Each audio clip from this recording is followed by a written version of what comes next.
Hello, I am Dr. Shikhar Kanti. In this video, we discuss some examples on absolutely convergent series. One result, this is the theorem, every absolutely convergent series is convergent. Every absolutely convergent series is convergent. What do you mean by absolutely convergent series? That is a series sigma n of positive and negative terms is said to be absolutely convergent if summation of mod of an is convergent. Okay, what is the theorem here? Every absolutely convergent series is convergent. So that is, suppose sigma an is absolutely convergent, then sigma n is also convergent. That is the meaning. So let me consider summation an be absolutely convergent series. Then what this implies is summation mod of an is convergent. Then by Cauchy's general principle of convergence, given epsilon greater than 0, there exists m such that mod of Sn minus Sm, or we write that as mod of am plus 1 within mod of am plus 1, because the term is mod an here. So that is here mod of am plus 1 plus mod of am plus 2 plus mod of am plus 3 plus up to mod of an is less than epsilon. This is true for all n greater than m. So that is here. So each term is having this mod here. Therefore, we can write a mod of am plus 1 plus mod of am plus 2 plus mod of am plus 3 plus mod of an is less than epsilon. And therefore, if I consider mod of am plus 1 plus am plus 2 plus am plus 3 plus up to an is less than or equal to mod of am plus 1 plus mod of am plus 2 plus mod of am plus 3 plus mod of an. And we have this is less than epsilon. So that is finally what we put here is mod of am plus 1, am plus 2, am plus 3 and the plus an is less than epsilon. This is true for all n greater than m. Then by Cauchy's general principle of convergence, we say that sigma an is convergent. That is, every absolutely convergent series is convergent. Now we go for generalized D'Alembert's ratio test. This is known as generalized D'Alembert's ratio test. That is here a series sigma an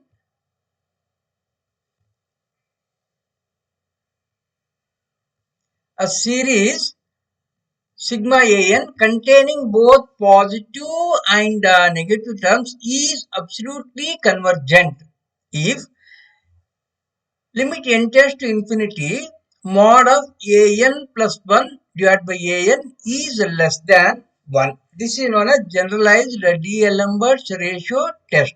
Okay, this is the test for absolute convergence. Okay, now we go for some examples.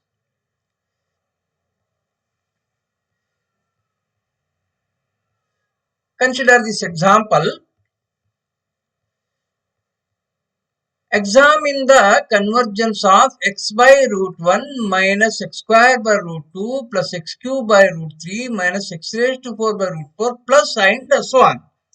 So here my an is equal to minus 1 to the power of n minus 1 into x raised to n divided by root of n. Okay, x square, x cube, x raised to 4. Therefore, nth term must be x power of n divided by root of n with positive negative signs, means minus 1 to the power of n minus 1. So that is an plus 1 equal to minus 1 to the power of n into an equal to this. Therefore, an plus 1 equal to, just replacing n by n plus 1 here, minus 1 to the power of n, x power of n plus 1 divided by root of n plus 1.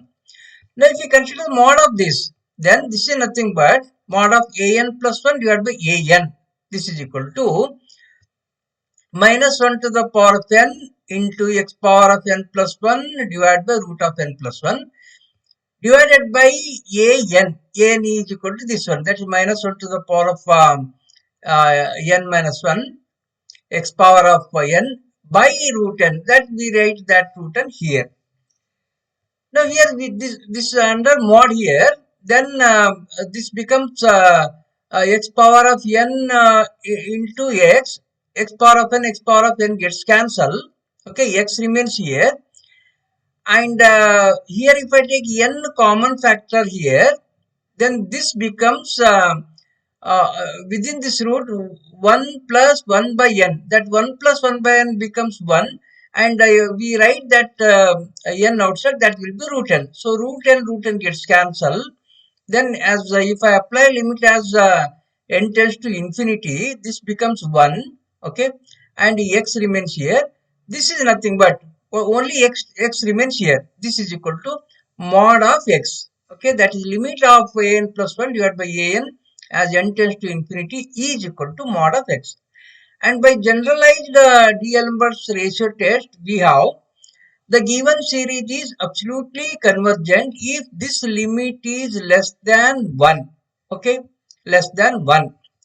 So that means here the given series is absolutely convergent if mod x is less than 1, and the given series is not absolutely convergent if mod x is greater than 1. Now what happens if mod x is equal to 1?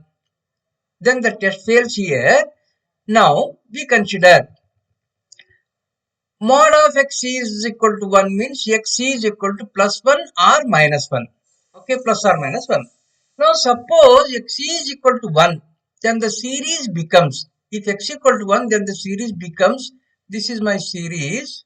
Okay, so this is the series. X is equal to 1, then this becomes 1 by root 1 minus 1 by root 2 plus 1 by root 3 minus 1 by root 4.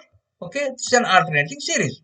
So that is here, if x is equal to 1, then series becomes 1 by root 1 minus 1 by root 2 plus 1 by root 3 and so on. And if I apply the Leibniz test here, Leibniz test is an plus 1 is less than an. We can observe that 1 by root 3 is less than 1 by root 2. So in general here, this is the nth term is 1 by root n, n plus 1th term is 1 by root of n plus 1. Therefore, 1 by root of n plus 1 is less than 1 by root n. First condition is satisfied. And if I take limit of n, that is 1 by root n, that as n tends to infinity, that is equal to 0. So that is here. By a Leibniz test, we say that this is convergent. X equal to 1, the series is convergent. Next, if x is equal to minus 1, what happens? If x equal to minus 1, then the series becomes, if x equal to minus 1, this becomes minus. Here, if I put x equal to minus 1, this will be plus 1 itself. That is minus 1 by root 1 minus 1 by root 2. Here, if I put x equal to minus 1, this becomes minus. That is, each term becomes negative here, minus 1 by root 1, minus 1 by root 1, minus 1 by root 2, minus 1 by root 3, minus 1 by root 4, and so on. So that is here, the series becomes minus of 1 by root 1 plus 1 by root 2 plus 1 by root 3 and so on. And this is divergent because here this is a P series. This is a P series with P equal to 1 by 2 less than 1. Therefore, this is divergent. So that is here. The given series is absolutely convergent if x is absolutely convergent if x is less than 1 or x is equal to 1, and it is divergent if x is equal to minus 1.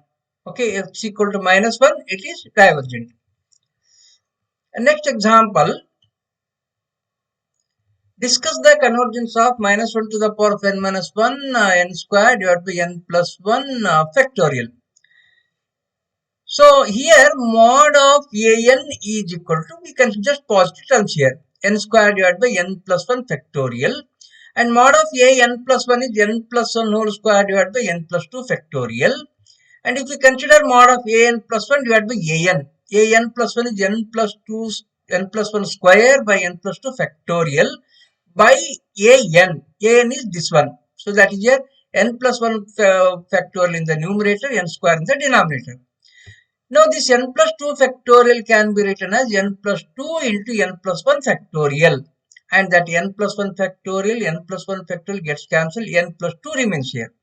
And here we take n common factor, then this becomes n into 1 plus 1 by n. And taking that n outside, that becomes n square. N square into 1 plus 1 by n.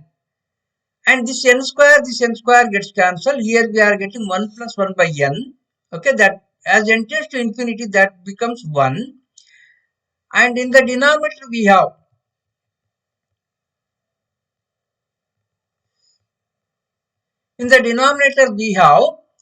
n plus 2.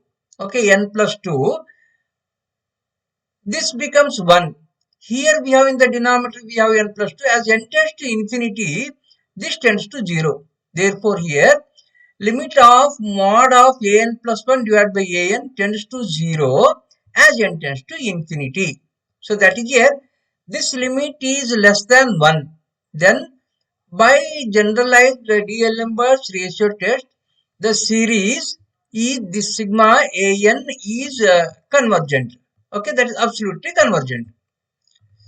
Next, discuss the convergence of the series summation minus 1 to the power of n minus 1 divided by n factorial. So here my an is equal to 1 by n factorial. An plus 1 is 1 by n plus 1 factorial. This is alternating series. Now, we can observe that 1 by n factorial is greater than 1 by n plus 1 factorial. That means here an is greater than an plus 1. That an plus 1 is less than an. So this is satisfying the first condition of Leibniz test. And what about the second condition? That is, we have to find out limit of an. So if we write here limit of an equal to limit of 1 by n factorial. So that is infinity, 1 by infinity, that is equal to 0. So that is here, this series satisfies both the conditions of Leibniz test. Therefore, by Leibniz test, the given series is convergent. Okay. Now, what about the absolute convergence? So here, mod of an equal to 1 by n factorial, this is nothing but 1 by n factorial. Mod of an plus 1 is 1 by n plus 1 factorial, both positive here. Then if I consider limit n tends to infinity, mod of an plus 1 divided by an is equal to mod of an plus 1, the 1 by n plus 1 factorial divided by an. An is 1 by n factorial, that is into n factorial divided by 1. So numerator I will keep this as it is. Denominator n plus 1 factorial can be written as n plus 1 into n factorial. Now n factorial gets cancelled. I am getting 1 by n plus 1. As n tends to infinity, this becomes 1 by infinity. 1 by infinity is 0. So this is less than 1. Then by generalized D'Alembert ratio test, sigma a mod of an is convergent. Hence, the given series is absolutely convergent. Okay. Thank you. I will stop here.